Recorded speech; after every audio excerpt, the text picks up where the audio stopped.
Hello and welcome back to the AB Tutor channel. This week I'm going to talk about the logging policy effect and the mute effect.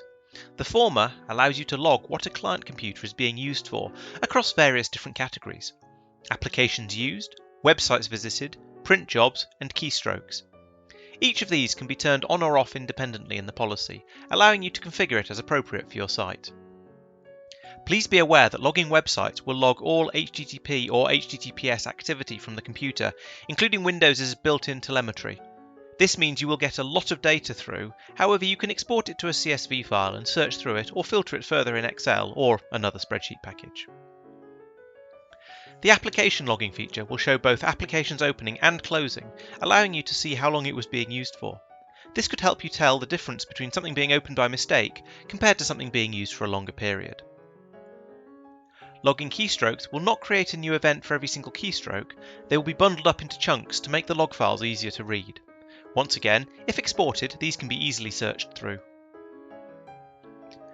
Once the policy is configured and applied to a client, whenever they trigger one of the things that you're watching for, an event will appear in the Events panel, giving you a brief summary of what happened. To go through historic data, you can use the log file viewer as explained in the linked video. Your log files can also be archived and automatically deleted after a certain amount of time has elapsed, as shown in this linked video. That covers the logging policy effect, so next we'll take a quick look at the mute effect.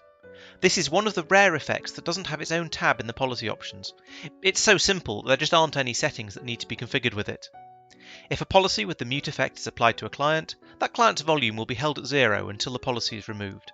This will affect whatever sound device is currently in use. I hope this introduction to logging and muting has been useful. If you have any questions about this, or any other feature, please let us know by emailing support@abtutor.com and we'll be happy to help. Thanks for watching.